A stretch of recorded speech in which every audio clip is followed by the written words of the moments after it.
السلام علیکم ورحمۃ اللہ وبرکاتہ. صلی علی محمد کما انت اہلہ وفعل بنا ما انت اہلہ فانک انت اہل التقوی واہل المغفرہ. اللهم صل علی محمد عبدک ورسولک وصل علی المؤمنین والمؤمنات والمسلمین والمسلمات. اللهم صل علی محمد کما تحب وترضى. آج کا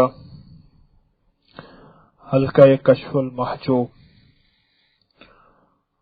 حضرت پیر علی حجویری رحمۃ اللہ تعالی علیہ کی لکھی ہوئی کتاب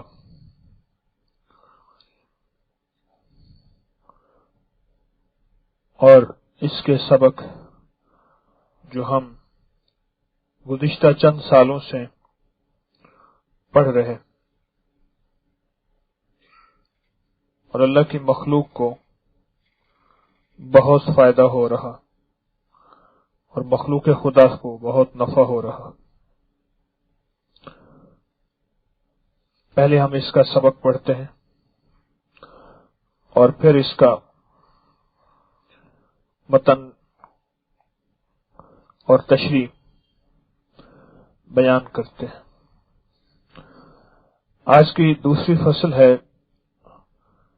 حضرت حرم بن حیان رضی اللہ عنہ. آپ تابعین میں سے ہیں رحمت اللہ علیہ. آپ تابعین میں سے ہیں. صفائی باطن کی شمع اور وفائے عہد کی کان. حضرت حرم بن حیان رحم اللہ آپ طریقت کے بزرگوں میں سے تھے. عمل میں پورا حصہ رکھتے تھے اور صحابہ کرام کی صحبت کا شرف پایا. اپنے حضرت خواجہ اویس کرنی کی زیارت کا ارادہ کیا. جب قبیلہ کرن کے پاس پہنچے تو وہاں سے چلے گئے تھے. نا امید ہو کر مکہ کی طرف آئے. معلوم ہوا کہ وہ کوفہ میں رہتے ہیں. وہاں آئے تو ملاقات نہ ہوئی. کچھ مدت تک وہاں ٹھہرے. جب وہاں سے بصرہ آنا چاہا تو راستے میں دریائے فرات کے کنارے پر ان سے ملاقات ہو گئی جبکہ آپ وضو کر رہے تھے. انہوں نے گدڑی پہن رکھی تھی، اس وجہ سے ان کو پہچان لیا. جب انہوں نے دریائے فرات کے کنارے سے ذرا ہٹ کر بالوں کو کنگھی دی تو حرم بن حیان رحم اللہ نے سامنے آ کر سلام کیا. انہوں نے کہا کہ اے حرم بن حیان تم پر بھی سلام ہو. انہوں نے پوچھا آپ نے مجھے کس طرح پہچانا کہ میں حرم ہوں؟ آپ نے ارشاد فرمایا میری روح نے تمہاری روح کو پہچان لیا. تھوڑی دیر بیٹھے پھر ان کی رخصت دی. حرم بن حیان نے کہا کہ مجھ سے زیادہ تر باتیں ہر دو امیر کے متعلق کرتے رہے، یعنی حضرت عمر اور حضرت علی کرم اللہ وجہہ. ان دونوں امیر المومنین کے متعلق حضرت خواجہ اویس کرنی باتیں کرتے رہے اور میرے پاس آپ نے ان دونوں سے روایت کی اور ان دونوں نے نبی کریم صلی اللہ تعالی علیہ وسلم سے کہ آپ نے فرمایا اعمال کی صحت نیت پر موقوف ہے. ہر شخص کو وہ ملتا ہے جو اس نے نیت کی، پر جس کی ہجرت اللہ اس کے رسول صلی اللہ تعالی علیہ وسلم کی طرف ہے اس کی ہجرت واقعی اللہ اس کے رسول کی طرف ہے. اور جس کی ہجرت دنیا کے لیے ہے اس کا حاصل یا کسی عورت کے لیے کہ اس سے نکاح کرے تو اس کی ہجرت اسی چیز کی طرف ہے جس کے حاصل کرنے کے لیے اس نے ہجرت کی. پھر آپ نے مجھ سے فرمایا تجھ پر اپنے دل کی حفاظت لازم ہے اور اس کلام کے دو معنی ہیں. اول کے مجاہدے میں اپنے دل کو حق کے تابع کر دے اور دوم کے اپنے آپ کو دل کے تابع کر دے. اور یہ دونوں اصل قوی ہیں. دل کو حق کے تابع کرنا اللہ جل شانہ کی ارادت مندوں کا کام ہے کہ شہوت نفس کے غلبے اور خواہش نفس کی محبت سے اس کو خالی کر دے اور ناموافق حالات آہستہ آہستہ دل سے دور کر دے اور صحت عمل اور امور طریقت کی نگہداشت کی تدبیر میں اپنی نظر کو آیات الہی میں لگا دے تاکہ محبت حق کا محل ہو جائے. اور اپنے آپ کو دل کے تابع کر دینا کاملوں کا کام ہے. حق تعالیٰ نے جن کے دلوں کو اپنے جمال کے نور سے منور کر دیا اور ظاہر کے تمام اسباب سے ان کو نجات بخشی، اونچے درجے پر پہنچا کر قرب کی خلات سے نوازا اور اپنے الطاف سے ان پر تجلی فرما کر اپنے قرب اور مشاہدے کی محبت کی نظر ڈالی، تب ان کے دل کو جسم کو دل کے موافق کر دیا۔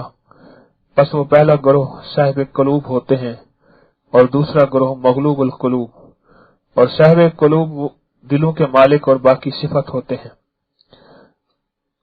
اللہ پاک جل شانہ ان کے فرامین کو ہمارے لیے حق کی راہیں بنانے کی توفیق دے، ہمارے لیے یہ ان کے بڑوں کے فرمان راہ حق بن جائیں،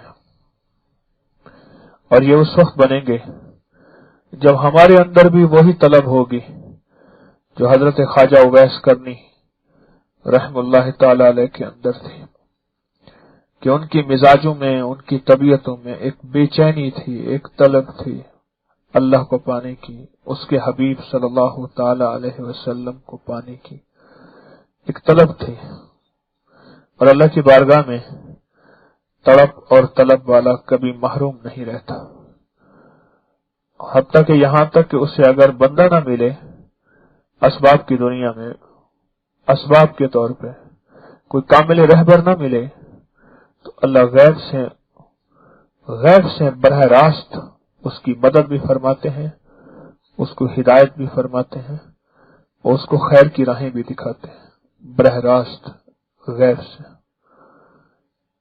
اس کو غیب سے خیر کی راہیں دکھاتے ہیں۔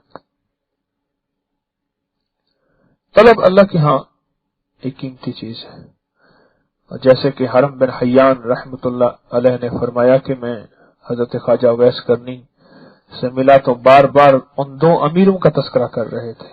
امیر کون؟ حضرت عمر رضی اللہ تعالی عنہ اور حضرت علی کرم اللہ وجہ، ان دو امیروں کا تذکرہ کر رہے تھے، اور یہ وہ دو امیر تھے جو مدینے والے کے حکم سے ان کے پاس تشریف لے گئے تھے دعا کرانے کے لیے۔ اللہ کے ہاں طلب کی بہت قیمت ہے اور طلب کی بہت حیثیت ہے اور مقام ہے۔ دنیا کا خوش قسمت انسان وہ ہے جو سچی طلب لے کر سچی راہوں پر چلے۔ اب اس میں دو چیزیں ہیں، راستہ سچا ہو اور طلب سچی نہ ہو کبھی منزل پر نہیں پہنچے گا۔ راستہ سچا ہو اور طلب سچی نہ ہو کبھی منزل پہ نہیں پہنچے گا، اور طلب سچی ہو اور راستہ سچا نہ ہو پھر بھی نہیں پہنچے گا۔ دونوں کا صحیح ہونا ضروری ہے، چھری تیز بھی ہو، باوضو بھی ہو، ناپاک بھی نہ ہو،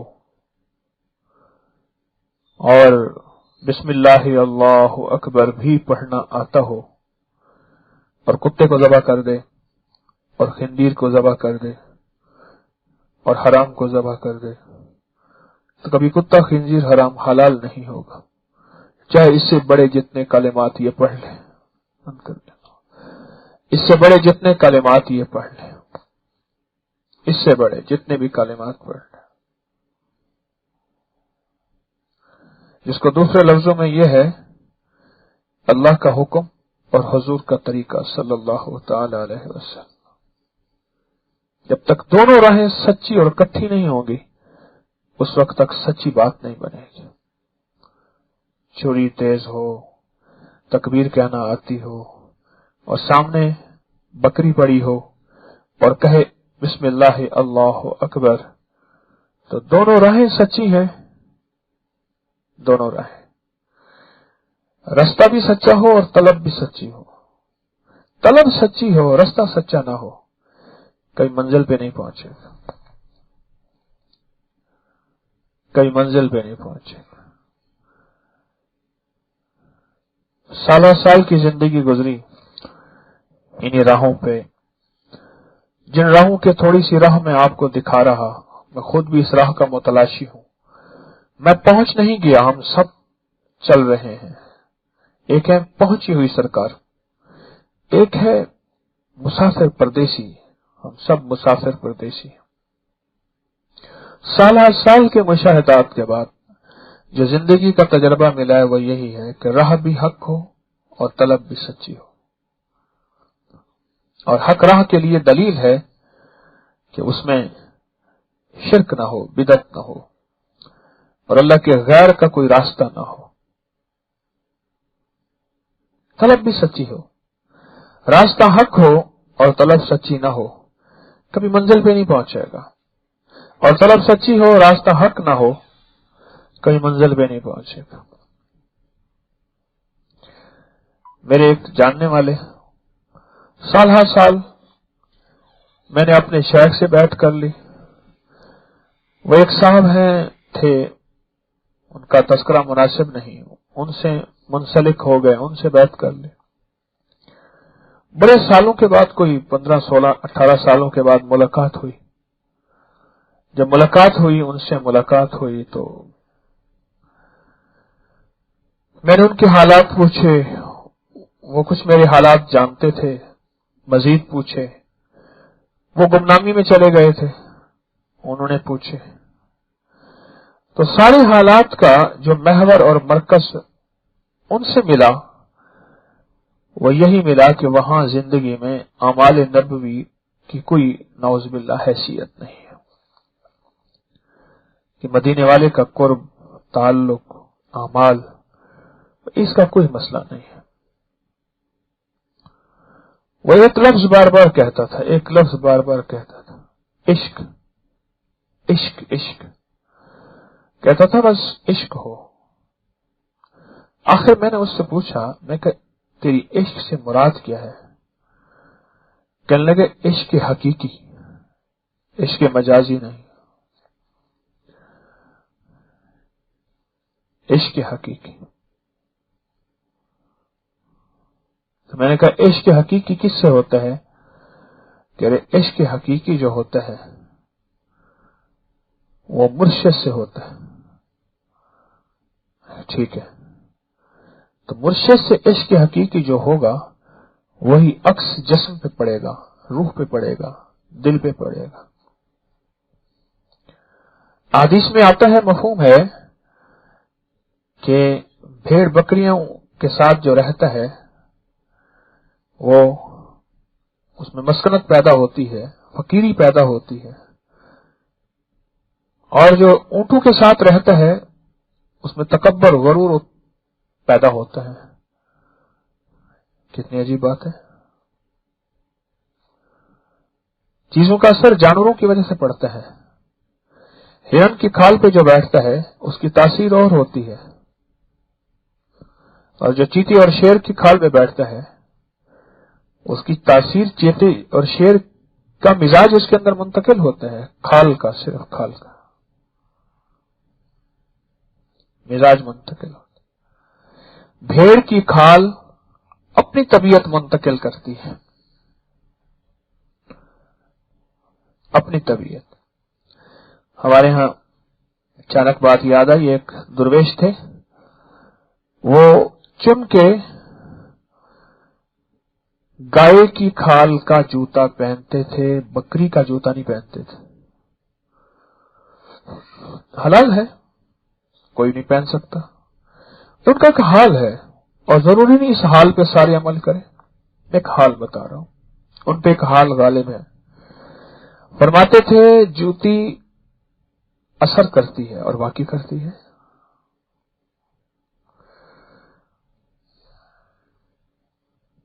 میں بات کر رہا تھا اپنے دوست کی، جاننے والے کی، جس نے ایک صاحب کے ساتھ تعلق قائم کیا.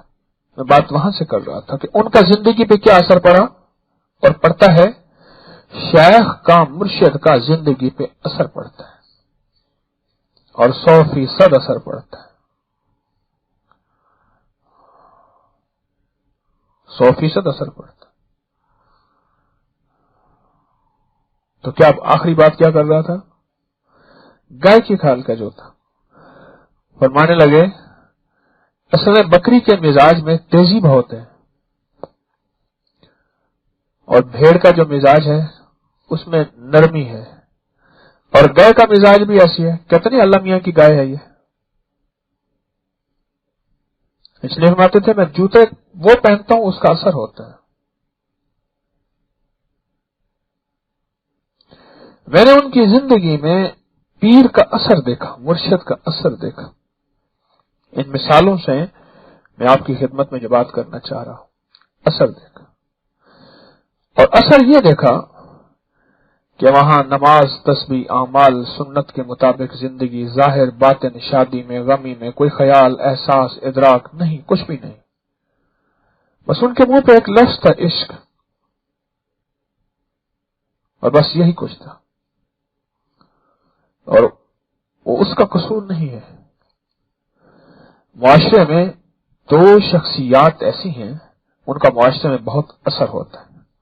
ایک معالج کا، حکیم ہو یا ڈاکٹر ہو، معالج کا، اس کا بہت غالب اثر ہوتا ہے. اور ایک پیر کا، مرشد کا، اس کا معاشرے میں بہت غالب اثر ہوتا ہے، اور زندگیوں پہ بھی اور معاشرے پہ بھی بہت غالب اثر ہوتا ہے. ان دو شخصیات کا معاشرے میں بہت اثر ہوتا ہے. معالج جو کہہ دے یہ نہیں کھانا، یہ کھانا ہے، اتنا وقت آپ نے آرام کرنا ہے، اب آپ کی ملاقاتیں ختم، آپ کا لباس اتار کے ہم اپنا لباس پہنائیں گے، آپ یہ پابندیاں کریں گے، یہ کریں گے. اس کی پسند ناپسند کو تو دیکھا ہی نہیں جاتا، بس جو معالج کا حکم ہوتا ہے پھر وہی مانا جاتا ہے. کیا یہ صحیح ہے؟ کیا خیال ہے؟ کیا یہ صحیح ہے؟ کیا خیال ہے؟ صحیح ہے. جو معالج کا حکم ہوتا ہے وہی مانا جاتا ہے. بس معالج کی زندگی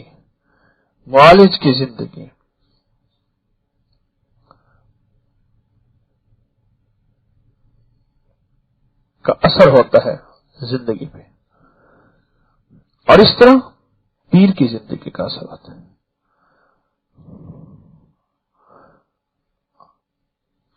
معالج اکثر حکم دیتا ہے، پیر کی زندگی میں حکم کم ہوتا ہے، اثر زیادہ ہوتا ہے. آپ محسوس کریں، معالج حکم دیتا ہے، یہ چارٹ ہے، آپ نے یہ غذائیں نہیں کھانی، یہ کھانی ہے. دیکھیں آپ نے اس وقت 5 کے بعد سو جانا ہے. ہمارے ایک درویش تھے، وہ مسجد میں مغرب کے وقت کھانا لے آتے تھے، مسجد میں بیٹھتے تھے. انہوں نے کہا ہمیں ڈاکٹر نے کہا ہے آپ نے سونے سے اتنے گھنٹے پہلے کھانا کھانا ہے، تو میں نے مغرب کو کھانا کھانا ہے، احتیاط کرنی ہے. جی آپ نے یہ کپڑے کیوں پہنے ہیں؟ انہوں نے کہا جی یہ لباس پہننا ہے، اب یہ نہیں پہننا. معالج کی زندگی میں حکم ہوتا ہے، جو مرشد ہوتا ہے اس کی زندگی میں حکم کم، اثر زیادہ ہوتا ہے. اس اثر کو روحانیت کی زبان میں توجہ کہتے ہیں. کیا کہتے ہیں؟ توجہ کہتے ہیں. اثر کم ہوتا ہے، اثر زیادہ ہوتا ہے. پھر اس شخص میں جتنا اثر، جتنی اس کے اندر عقیدت ہوگی اور جتنا اس کے اندر خوبیوں پہ نظر ہوگی اور جتنا اس کے اندر تلاش ہوگی، اتنا اثر زیادہ پڑے گا. یہ اصول ہے. اور خود بخود اندر چینجنگ، خود بخود تبدیلی اور خود بخود اندر کے نظام بنتے سنورتے اور ڈھلتے چلے جائیں گے، خود بخود.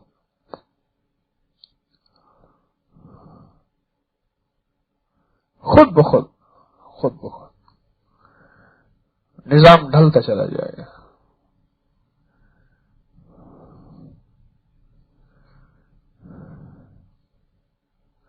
ہماری زندگی میں یہ اہم راستہ ہے کہ ہم کسی شخصیت سے اثر لے رہے ہیں. ہماری زندگی میں بہت اہم چیز ہے کہ کسی شخصیت سے اثر لے رہے ہیں، اور اس کا اثر اس وقت تک رہتا ہے جب شخصیت کا دل کے اندر عظمت ہوتی ہے. جب عظمت ختم ہو جاتی ہے، اثر ختم ہو جاتا ہے. نام محمد کا آپ ادب کرتے ہیں، جس کے اندر نام محمد کی عظمت نہیں ہے وہ ادب کرے گا؟ کیا خیال؟ وہ تو نہیں کرے گا. حضرت محمد صلی اللہ تعالی علیہ وسلم کا نام آئے کہیں کاغذ پہ، کہیں دیوار پہ، کہیں تحریر میں، تو ہمارے غافل سے غافل فرد کی بھی آنکھیں جھک جاتی ہیں. اس کی وجہ دل میں ان کی عظمت ہے اور دل میں مدینے والے کا وقار ہے. وقار ہے.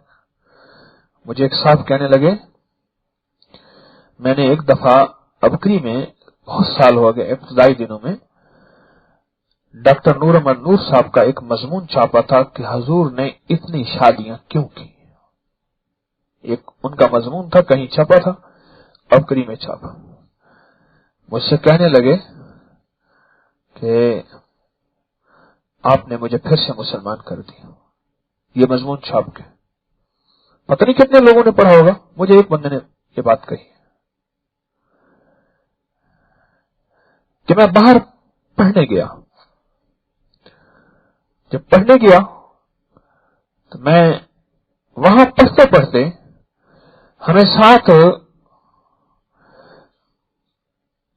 ادھر ڈرپ بھی لگی ہوئی ہوتی ہے، اور جس ڈرپ کو لفظ ریسرچ کہتے ہیں، اور اس ڈرپ کے اندر قطرہ قطرہ خون کے اندر دین کے بارے میں بدگمانی، شک، وسوسے، قطرہ قطرہ قطرہ قطرہ.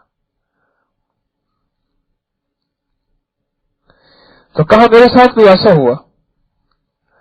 انہوں نے مجھے دیکھا کہ میں نماز تسبیح والا ہوں، دیکھ کے مجھے کہنے لگے کہ یہ موضوع ہے، اس پہ آپ ریسرچ کریں. اور ریسرچ اور تحقیق کے لیے جو میٹیریل دیا وہ دیا جس سے میرے آقا کی ازواج مطہرات کی شادیوں کے بارے میں نعوذ باللہ یہ کہا کہ آپ تو عیاش تھے. ثم نعوذ باللہ، العیاذ باللہ، استغفر اللہ. آپ دیکھیں یہ نام عظمت ہے جو آپ چونک پڑے ہل گئے ہیں. یہ عظمت ہے یا نہیں؟ یہ عظمت اندر سے آپ کو کس چیز نے ہلایا؟ عظمت نہیں ہلایا. اور کہا کہ میں اس کو پڑھتا رہا. میرا اندر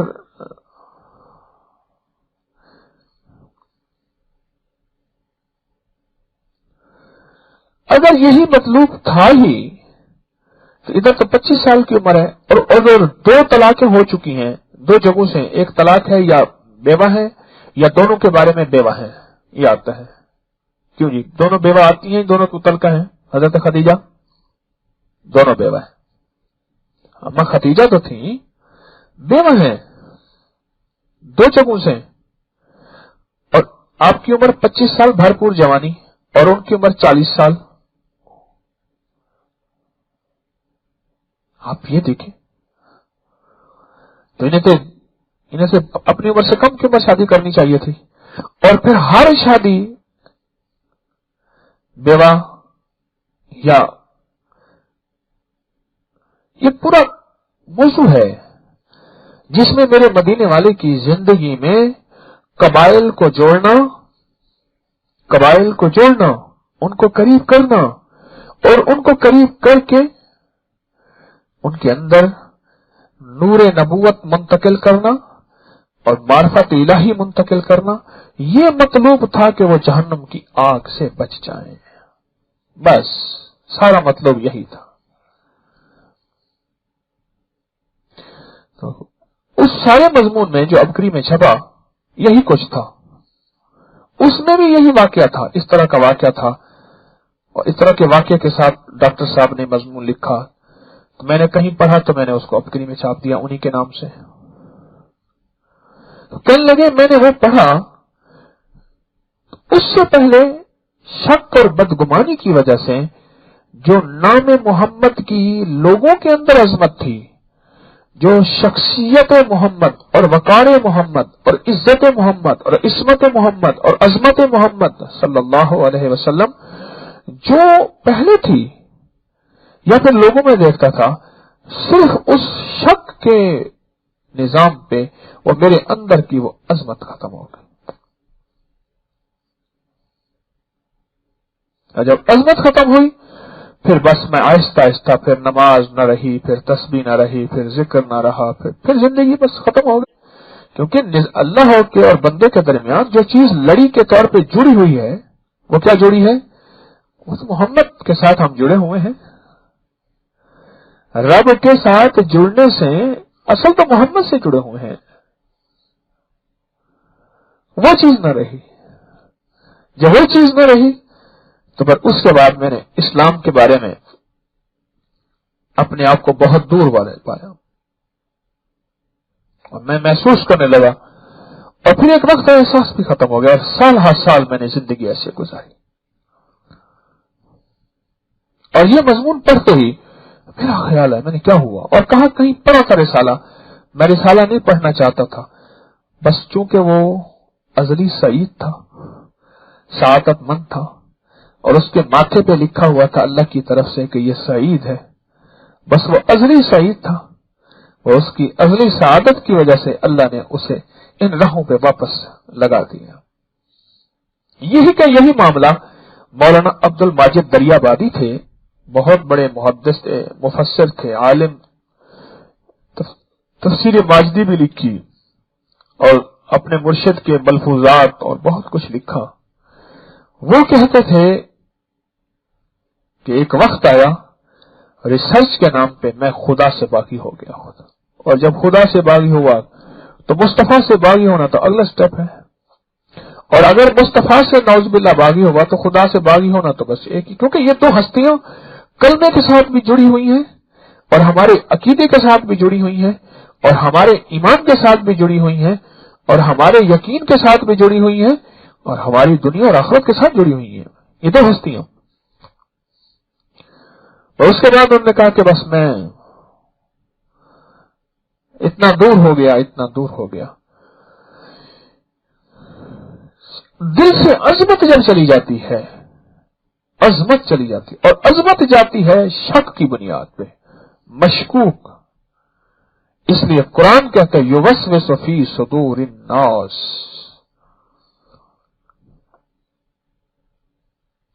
حضرت خواجہ اویس کرنی رحمت اللہ علیہ کا نام سنتی ایک دل کی دھڑکن تیز ہوتی ہے. کیوں؟ اس ہستی کی نے مدینے والے کا دور پا کے بھی مدینے والے کو نہیں دیکھا، لیکن مدینے والے کی دل میں عظمت اتنی زیادہ کہ ان کے واقعات سنتے ہی خود ہمارے دل میں عظمت کا یقین زندہ اور تابندہ اور تازہ ہو جاتا ہے. اس تابعی کا نام سنتے ہی ہمارا ایمان زندہ ہو جاتا ہے اور تازہ ہو جاتا ہے. اس کی بنیاد ان کے دل میں عظمت تھی،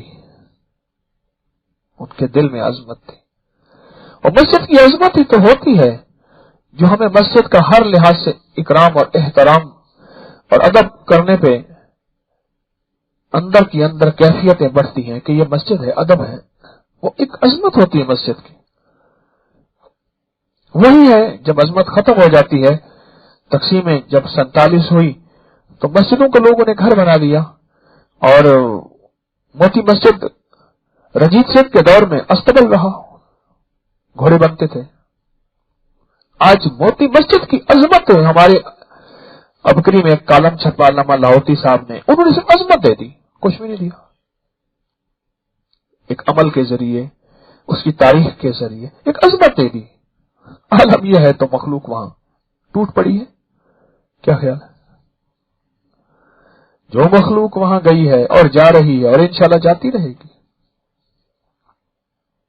بعضوں کا سوچتا ہوں میں نے کہا علامہ صاحب کی اگر اللہ نے شان کریمی کی تو مغفرت کے لیے مسجد کی دعائیں کافی ہیں. شان کریمی ہے، کسی بہانے سے معاف کر دے. مسجد کی دعائیں کافی ہیں. مسجد دعا بھی دیتی ہے، بدعا بھی دیتی ہے. کہ جو شخص ذریعہ بنا میری آبادی کا، میرے سجدوں کا، اذان کا، ذکر کا، اعمال کا، اللہ کی ذات پہ مانگنے کا، وہ ذریعہ بن گئے. ہمارے اندر جو ایک سوئی ہے چھوٹی سی، بس وہ عظمت ہے. یہ کشف المعجوب میرے ہاتھ میں ہے. اس کشف المعجوب کے اوراق ہیں، اس کے ساتھ اصل میں کتاب نہیں، صاحب کتاب کی عظمت ہے. وہ حضرت پیر علی حجوی رحمت اللہ تعالی علیہ وہ ہیں جنہوں نے اتنی خالص المخلص کتاب لکھی ہے جس میں توحید و رسالت سارا کا سارا خلوص سے بھر دیا ہے اور اس دور کے فتنوں کا رد کر دیا ہے جو کہ تصوف کے نام پہ تھے. اس شخص کی عظمت ہے. عظمت ہے تو اس کتاب کو ہم اٹھاتے ہیں. اس دور میں اور بڑی شخصیات آئیں، آج سے 1000 سال پہلے بڑی شخصیات آئیں، انہوں نے بے شمار کتابیں لکھی.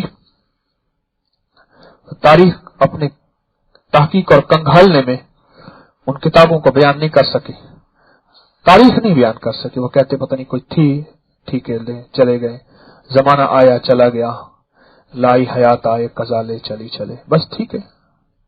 لیکن یہ تاریخ بتاتی ہے یہ کتاب 1000 سال سے وہی ہے اور زندہ و تابندہ ہے. اس کے پیچھے شخصیت کی عظمت ہے.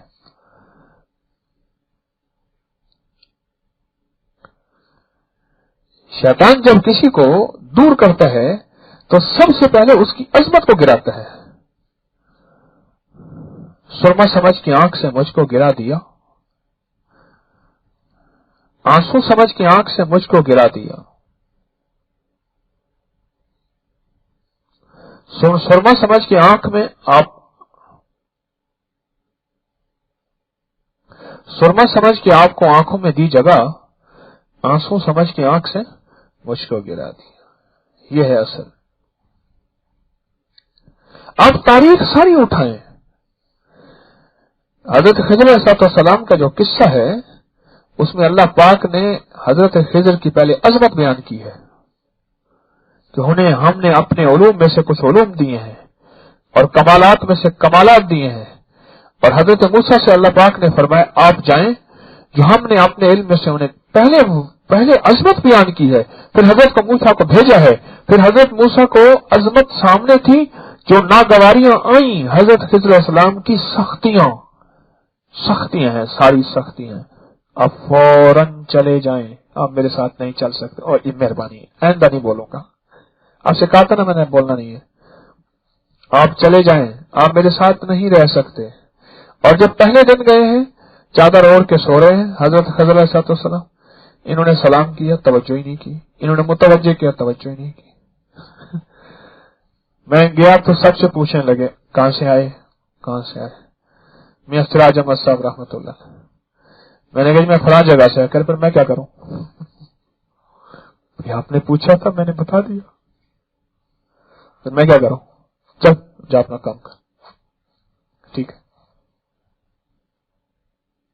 پرانی بات. درویش تھے، وہ عظمت تھی جو ان کی منتیں کر رہی ہیں. کیا میں آپ کے علم میں سے اللہ نے جو دیا ہے وہ حصہ لے سکتا ہوں؟ کیا میں آپ کے ساتھ سفر کر سکتا ہوں؟ کیا میں آپ کے ساتھ چل سکتا ہوں؟ مجھے اس قابل سمجھیں گے؟ میں الفاظ کا مفہوم عرض کر رہا ہوں. ان کے اندر کیا ہے؟ حکم ہے یا التجا ہے؟ جی التجا ہے. اور التجا جب عظمت ہوتی ہے پھر ساری ناگواریاں برداشت ہوتی ہیں.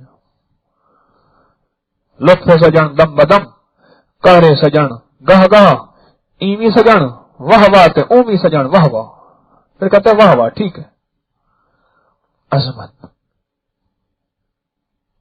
اللہ جل شانہ نے اپنے سارے قرآن میں اپنی عظمت کا بیان کیا. میں کہا کرتا ہوں آیت الکرسی ساری میرے رب کی عظمت ہے، ساری عظمت ہے. پورے آیت الکرسی میں کوئی جن کا نام نہیں آتا، جادو کا نام نہیں آتا. آیت الکرسی میں پڑھو کوئی جن کا نام آتا ہے؟ نام ہی نہیں آتا. میرے رب کی ساری عظمت ہے. اور اللہ کے ہاں جب عظمت میرے رب کی آتی ہے پھر عظمت سارے جھاڑو پھیر دیتی ہے. ہاں بل نقذف بالحق علی الباطل، جب حق آتا ہے تو حق باطل کے سر پہ مارتا ہے میرے رب، تو باطل کا بھیجا توڑ کے رکھ دیتا ہے. یہی چیز ہے کہ جب اللہ کی عظمت آتی ہے پھر یہ جادو ہے، جنات ہے، نظر بد ہے، شیاطین ہے، یہ چیزیں یہ بکری کے چالے کی طرح یوں ایک پل میں اٹھا کے پرے پھینک دیے جاتے ہیں اور ٹوٹ جاتے ہیں۔ عظمت۔ اب بھی اس گلی میں جاتا ہوں جس میں میرے شیخ رہتے تھے، اس مکان کے سامنے جاتا ہوں، یہی لاہور ہی میں ہے، میرا دل جیسے کانپتا ہے، تھر تھراتا ہے۔ مجھے کہنے لگے بوڑھی مائی، پوتے پوتیوں والی، اس سے بھی آگے، کہنے لگے اب بھی میں جھٹکا لے کے اٹھ بیٹھتی ہوں، اوہ میری ساس نے مجھے بلایا ہے، اور ساس کو مرے ہوئے 30 سال سے زیادہ عرصہ ہوا۔ ساس کی عظمت دل میں ایسی تھی، وہ ایسی دبنگ مائی تھی، کہتی اب بھی بس وقت جھٹکا لے کے اٹھ بیٹھتی ہوں۔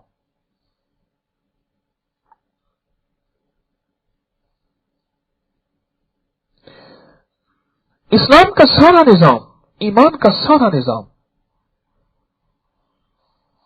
پتھروں کا بنا ہوا ایک کمرہ، اوپر لپٹا ہوا ایک سیاہ غلاف، اور عظمت جب دل میں ہوتی ہے، عالم یہ ہوتا ہے ایسے دیکھتے چیخیں نکل جاتی ہیں، اور آنسو جیسے بس ایسے رواں دواں ہوتے ہیں۔ کیا چیز ہے عظمت؟ قدرت اللہ صاحب نے لکھا، میں حج پہ گیا تو ایک ساس اور بہو تھے، دونوں بہت لڑتی تھی۔ ساس بہو کہتی تھی اچھا ٹھیک ہے، جب مدینے پہنچی تب بہو نے کہا میں جاتی ہوں حضور سے جا کے شکوا کرتی، اب ساس منتیں کرے اللہ کے فالتے نہ جاؤ۔ ساس نے بڑا خوار کیا تھا بہو کو، رج خوار کیا تھا، اب کہنا جا، منتیں کرے کہ مدینے والے کے پاس جا کے شکایت نہ کر میری جا کے۔ انہوں نے کہا نہ میں تو جاتی ہوں، تو نے مجھے سارے سفر کے اندر، کچھ ایسا پہلے کچھ حج میں وقت بھی زیادہ لگتا تھا، کچھ مہینے لگ جاتے تھے، اس سے پہلے اور زیادہ وقت لگتا تھا، سارے سفر میں تو نے مجھے خوار کیا ہے، موقع موقع کے اوپر اب مدینہ آ گیا ہے میں تو جاؤں گی۔ کہنے لگے اس وقت مجھے احساس ہوا کہ مدینے والے کی ہمارے دلوں میں عظمت کیا ہے، گناہگار سے گناہگار شخص بھی وہ کہتا نہ مدینے والے کے سامنے میری جا کے شکایت نہ کرنا، اور آخر منتیں کر کے ساس نے بہو کو منا لیا کہ شکایت نہیں کرے گی۔ کون سی چیز ہے اس ساس کے دل کے اندر، اس ظالم ساس کے دل کے اندر کون سی چیز تھی؟ وہ عظمت مصطفیٰ صلی اللہ تعالی علیہ وسلم ہے، عظمت ہے۔ ہماری زندگی کا محور سارا کا سارا ایک نقطے پہ چل رہا ہوں، ایک نقطے پہ، وہ عظمت ہے۔ ہماری زندگی کا سارا محور ایک نقطے پہ چل رہا ہوں، عظمت ہے۔ جب رب ہے، جب باپ ہے۔ ایک لڑکے نے آ کے، جوان 19 سال کا تھا، میرے سامنے ایسے کاغذ رکھا اور جس میں باپ کا نام لکھا ہوا تھا کہ مجھے اس شخص کی موت چاہیے۔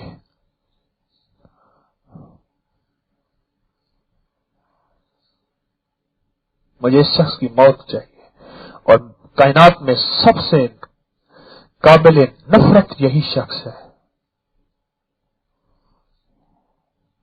باپ کی دل سے عظمت اس کی کسی کوتاہی کی وجہ سے وہ برقرار نہ رکھ سکا، جبکہ وہی باپ جس کو آنکھوں سے ایک بار دیکھ، بار بار دیکھ، اور ہر بار کے دیکھنے پہ مقبول حج کا ثواب ہے، ہر بار کے دیکھنے پہ، ہر ادب کی نظر ایسے دیکھا اور نیچے رکھ کیا، ہو گیا رب سچا، رب کے وعدے سچے۔ اس سے باپ کے بارے میں کیا، مجھے اس کی موت چاہیے۔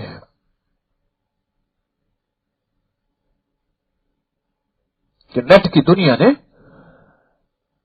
باپ کی نظروں کو بیٹیوں کے لیے میلا کر دیا تھا، اور وہ لمبی کہانی ہے جو ماں نے بتائی۔ ایک عظمت ہوتی ہے جو حج کا ثواب دلواتی ہے، اور وہی عظمت ہے جب انسان